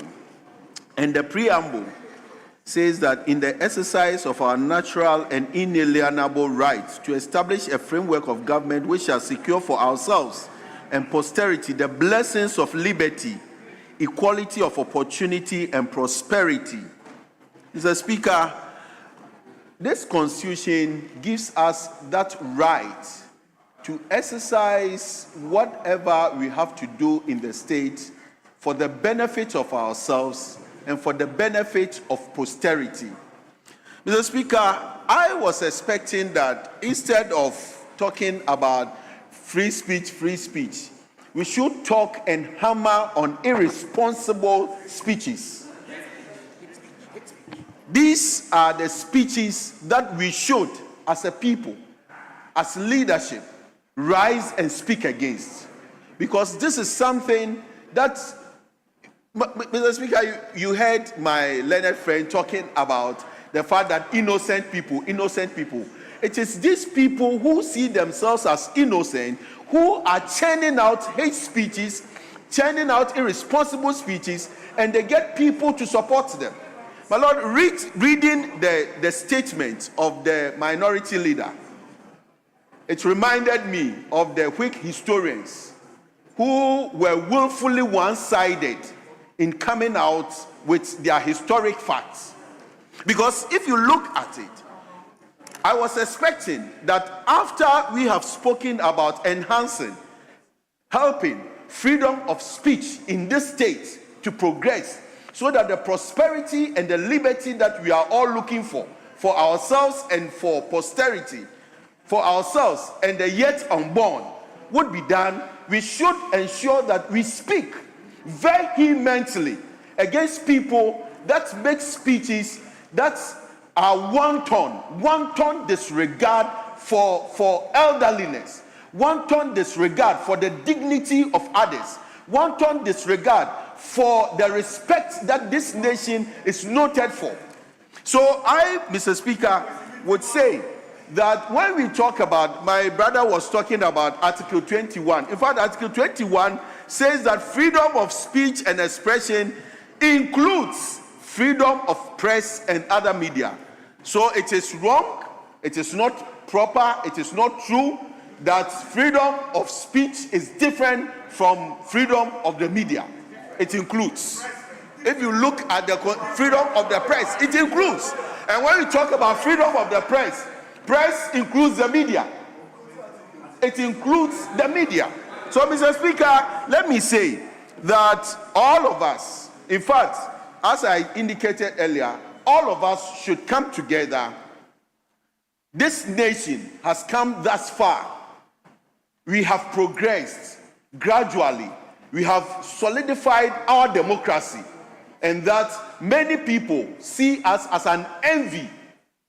They envy us. They envy our democracy. But the line we are going, where even leadership can stand up, people that we respect so much can stand up against the courts, can stand up and speak against judges. This is serious. This is something that we must not condone, because the courts are the last resort that we all run to when we are in trouble. So we have to guard the courts with the sanctity that the courts have. We need to protect the courts. And Mr. Speaker, the courts are established for all of us, to protect our democracy. So even if you have an issue with the courts, there are higher courts that you can go to. So if somebody is arrested and you go haywire, speaking, talking, just saying anything against the court, against the arresters, Mr. Speaker, what do you expect ordinary people? What do you expect the people who do not know even about the law, who do not know about the courts, who do not know about this? What do you expect them to say? So let us speak against hate speeches.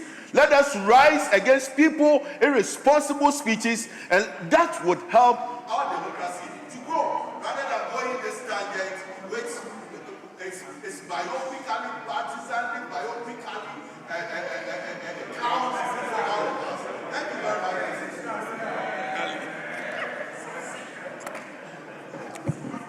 Yes, Honorable Nyindam, you have the floor.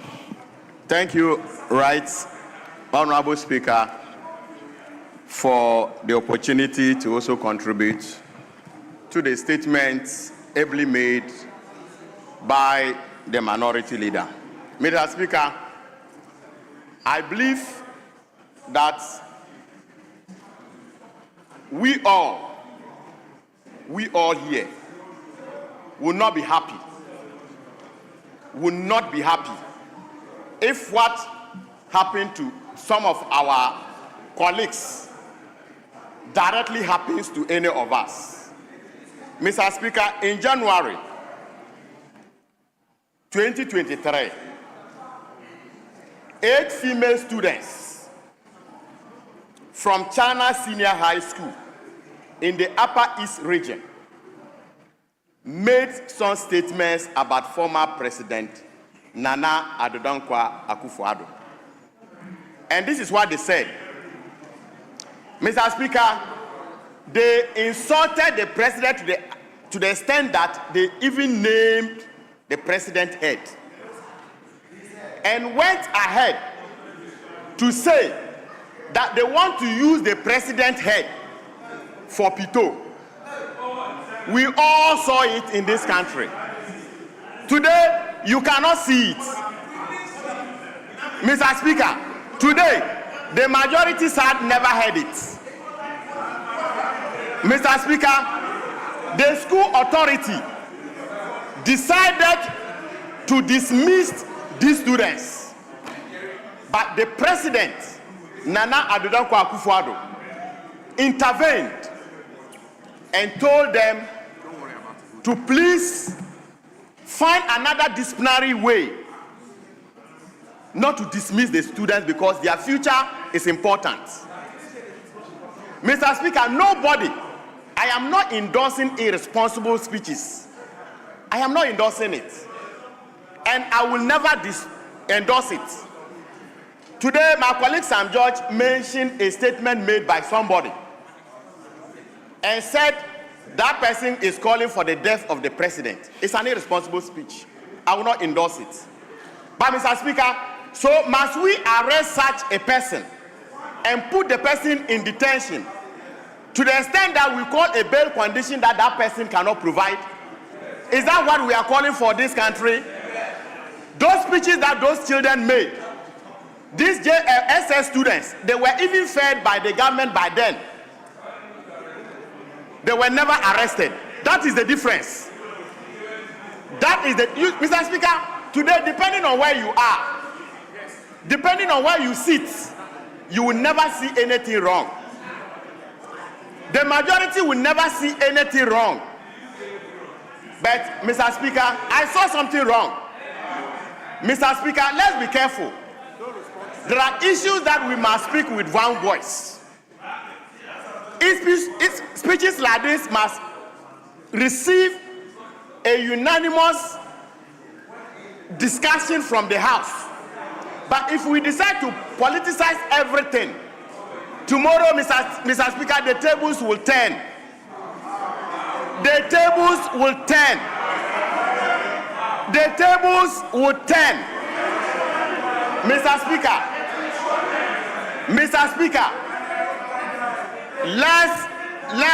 let's all agree. Like I said, I am not endorsing irresponsible speeches. But Mr. Speaker, the cure is not what we are seeing today. That is not a cure. Where somebody says something, it doesn't sit well with the government, and the best we can do is to throw the person to jail. Mr. Speaker, that is not the way to go. Mr. Speaker, the Minister for Energy said he was beaten mercilessly. Mr. Speaker, when in this country, people went to demonstrate, they were also beaten mercilessly under a government. We saw it. We all saw it. In any case, the brother is telling me that he was not beaten. He was not beaten. In fact, he would have known. His own brother would have known that he was beaten. But Mr. Speaker, for convenience, he claims he was beaten. For convenience, he's sitting down telling us he was beaten. But Mr. Speaker, his blood brother, born with the same father,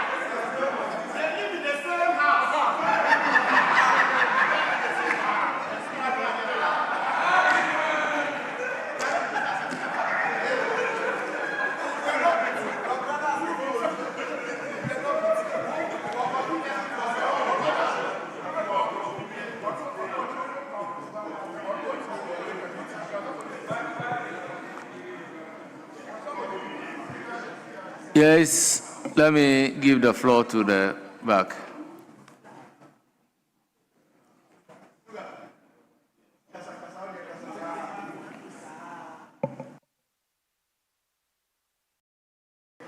Well, I'm informed we've done the 3-3, it's now leadership. So, minority leadership.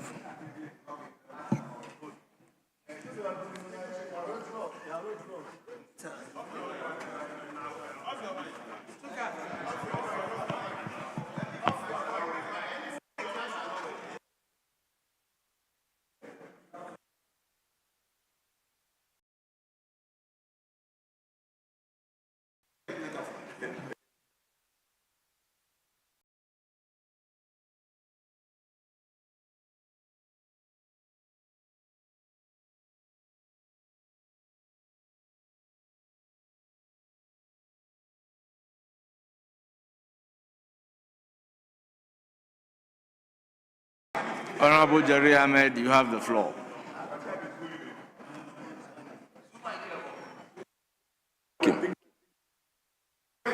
It is working now.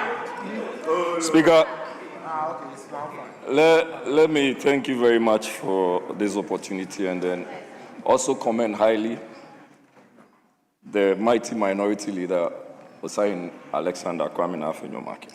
Speaker, I start with a quote, and with your permission. On this quote, I'm taking from Justice William Joseph Brennan Jr., as it then was. And Speaker, it goes like this. In the case of New York Times Company versus Sullivan 376 US 254 270 in 1964. Speaker, debate on public issues should be uninhibited, robust, and wide open, and that it may well include vehement, caustic, and sometimes unpleasantly sharp attacks on government and public officials.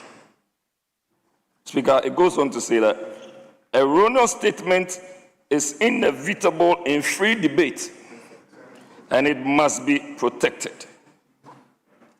If the freedoms of expression are to have the breathing space that they need to survive, unquote, that they need to survive, unquote, Speaker.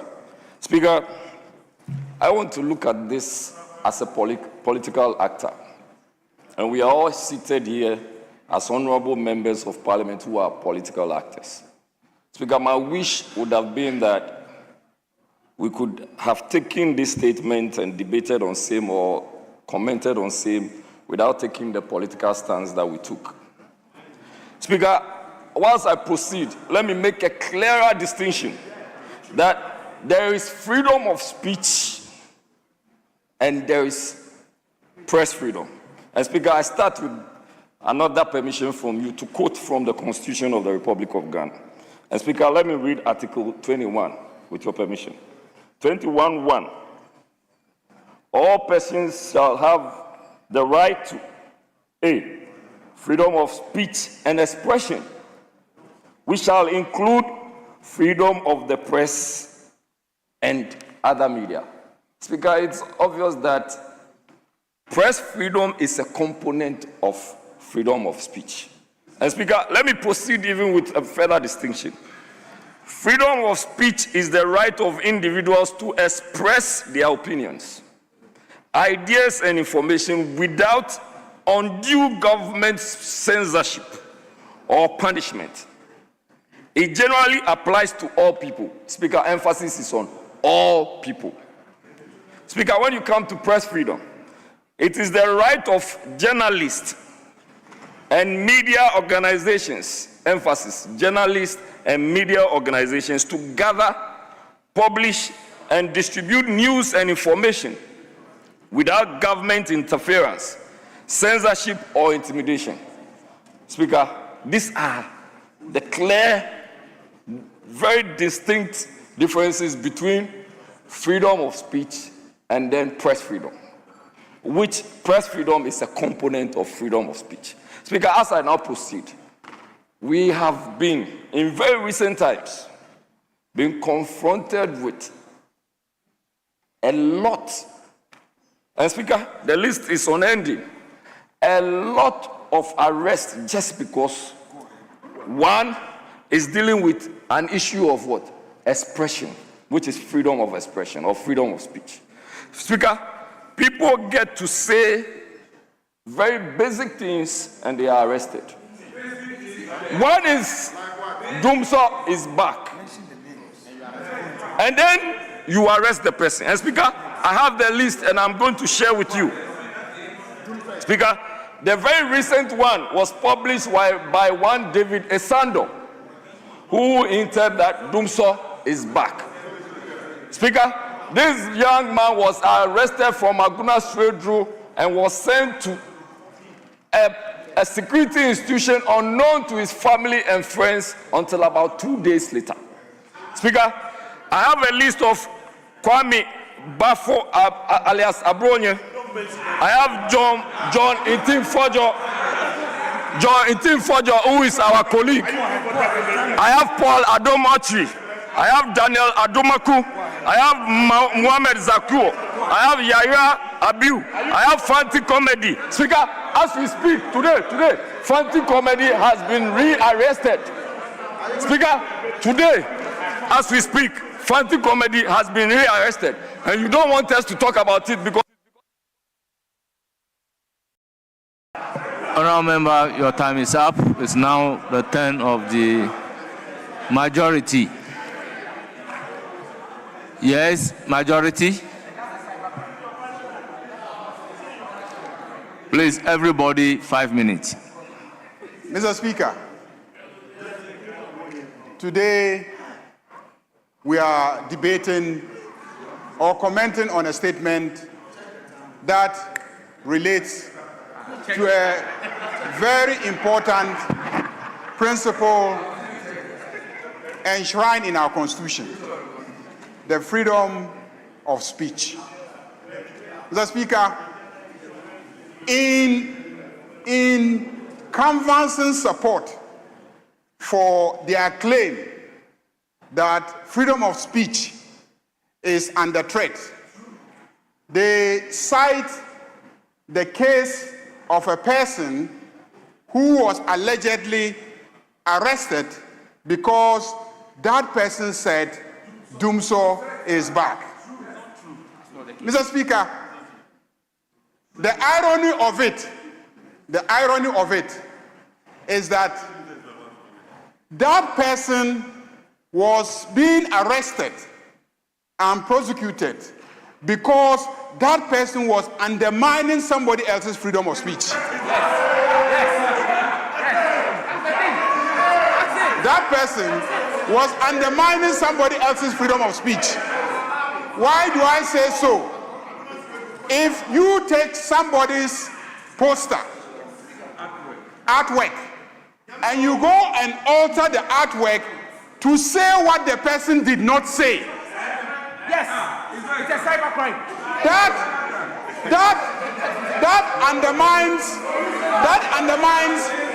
that undermines the right of that person to freely speak. So that was the crime. To misinform the public.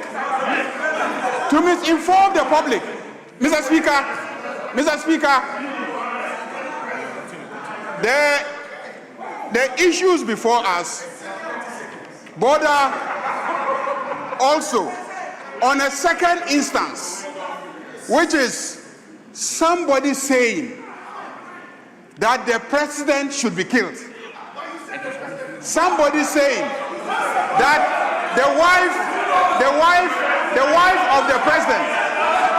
Somebody saying. Please, timekeepers, keep the time for the majority leader. Can we have some order in the House? Honorable Nuruddin, please, let's have some order in the House. Let's have some order in the House. Yes, majority leader, you have the floor. Mr. Speaker, somebody saying that a president should be killed and that his wife should be beheaded. Mr. Speaker, in this country, we are governed by laws. The Criminal Offences Act was passed in 1960. In the Criminal Offences Act, passed as far back as 1960, to threaten the life of anybody, not even a president, to threaten the life of anybody is an offense. To threaten the life of anybody is an offense. So, Mr. Speaker, I am surprised that members of parliament will come to this house and make a statement in defense of somebody who says that a president should be killed. In defense of somebody who will say that the wife of a president should be beheaded. Mr. Speaker, I am surprised. And to speak as if that The laws of this country allow people to say anything. Mr. Speaker, let's not forget what happened in Rwanda. The genocide in Rwanda, part of it was attributed to reckless speech. Speech that incited one tribe against the other. Speech that demonized one tribe. Speech that normalized the killing of one tribe. That is what caused the genocide in Rwanda. And that is why, as far back as 1960, our Criminal Offences Act made it very clear that you cannot make such statements in this country. If, as a House, we want to debate it because we think that times have changed and therefore it is now okay for anyone to say that Afoyomaki should be killed, that his wife should be beheaded.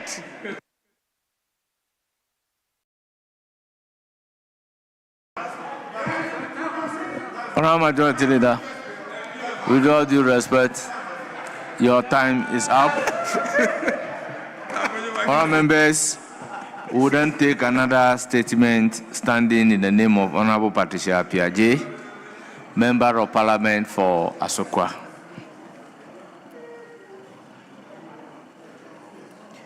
Thank you, Mr. Speaker. Mr. Speaker, I'm taking this opportunity to draw the attention of the clerk at table that my name has been rightly spelled on the statement, but wrongly spelled in the other paper. And it appears regularly, so I need to bring it to your attention.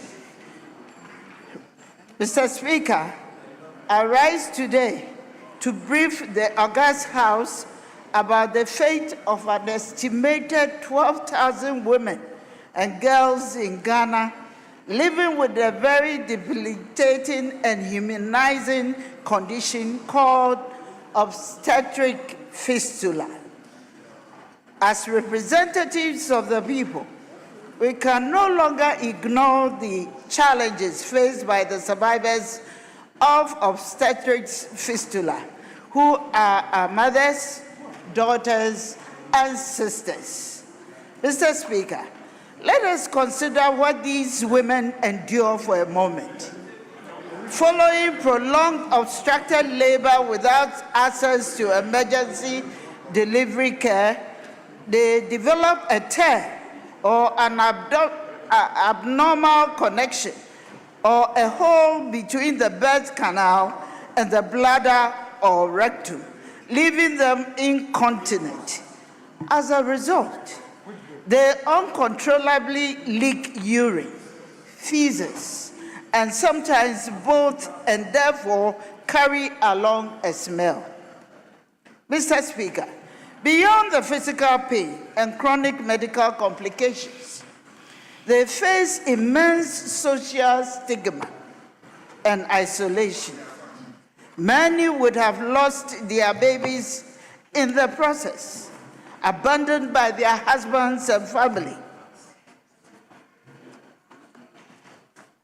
rejected by their communities, and left without any means of livelihood because of the smell in most cases. They cannot even travel on public transport or work in public spaces.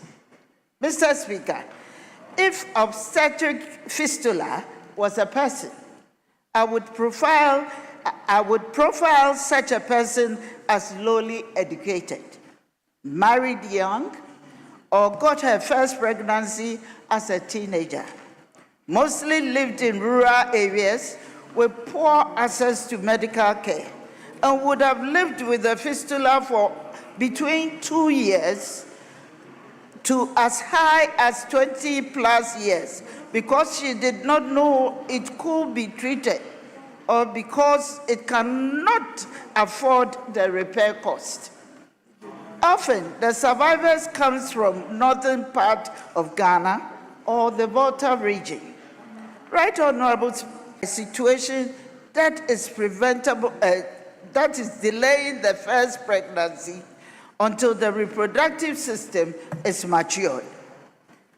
Cessation of harmful traditional practices such as child marriage and female genital mutilation, and timely access to obstetrics care that is close by, staffed with skilled personnel, medical equipment, and supplies. It is treatable, thereby restoring the dignity and livelihood of survivors.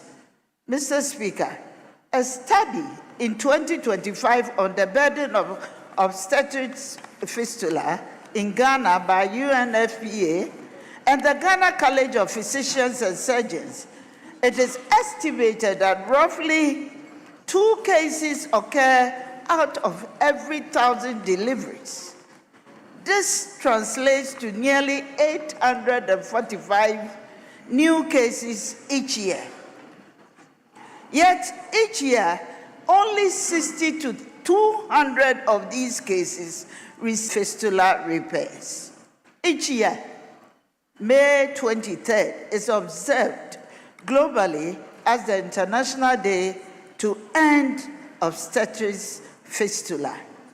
In 2003, the United Nations Population Fund, UNFPA, and partners launched the global campaign on this day to end obstetrics fistula by 2030. In Ghana, this year, the event included a high-level dignitaries visit to obstetrics fistula multi-sites repairs, partners to visit Komfo Teaching Hospital to observe fistula repairs firsthand, and to empathize with fistula clients as well as interact with surgical and hospital management teams about the condition and what can be done to accelerate efforts to end fistula in Ghana. The visit was indeed an eye-opener and has stirred up an even greater motivation and passion in me to ask that all of you, honorable members of parliament, join me to speak and advocate on behalf of the women and girls suffering from this humiliating condition. I understand that the government has a national fistula strategy, but it needs to be updated. The Universal Health Coverage, National Health Insurance Scheme, and Mahama Cares are all policies and initiatives that can support interventions to prevent and repair fistula cases. But, Honorable Speaker, with an estimated 7,000 to 12,000 fistula cases between barely 60 to 200 cases repaired per year, Ghana cannot achieve the target of the global campaign to end obstetrics fistula by 2030. We need accelerated repairs of about 2,200 to 3,000 every year. Fistula repair is not included in the National Health Insurance or Mahama Cares. Hence, the survivor who has no job because of the smell still needs to pay approximately about 5,000 to receive repair services. As representatives of our various constituencies, what can we do as members to end this preventable suffering? First and foremost, we must strengthen legislation and policy framework and prioritize maternal health care, particularly emergency obstetrics care in undeserved areas. For instance, we can make a policy that makes totally free health care for maternity and delivery care and more importantly, include free care for conditions that arise out of pregnancy, maternity, and delivery care, such as fistula. Currently, the National Health Insurance does not cover this kind of condition. Hence, the need for a fistula survivor to look for the approximately 5,000 cedis. But with no work, a fistula survivor is left to charity services for her care and not protected by our national care package. We urge the government to include fistula as free of cost in its service package, including the Mahama Care Initiative. The community health actions under universal health care must also include searching for fistula survivors so that they are picked up early and repaired and not left to live long without care, as some of the cases testified at CAT.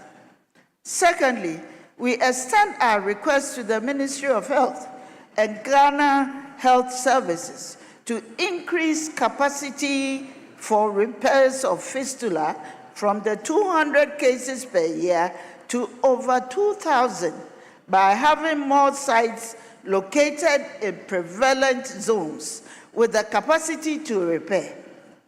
Hospitals need performance targets on the number of fistula repairs they need to make in a year. If we are to achieve the 2030 target in terms of accountability, the Ministry of Health and Ghana Health Services should provide annual updates on cases repaired compared to targets. Finally, we must use our platforms and influence to mobilize our communities to raise awareness about obstetrics fistula, combat stigma, increase the number of repairs, and advocate for the dignity and rights of affected women.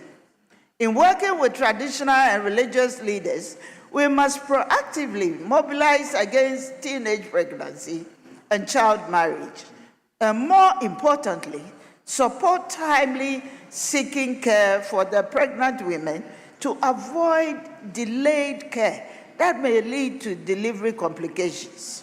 In conclusion, Mr. Speaker, a fistula is a problem we can address.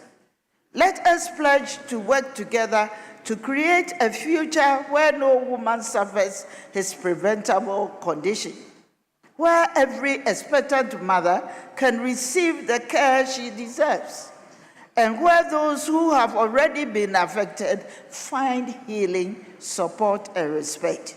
Honorable Speaker, obstetrics fistula occurs in these women mostly through no fault of theirs, but simply because they wanted to fulfill their reproductive function, to have babies.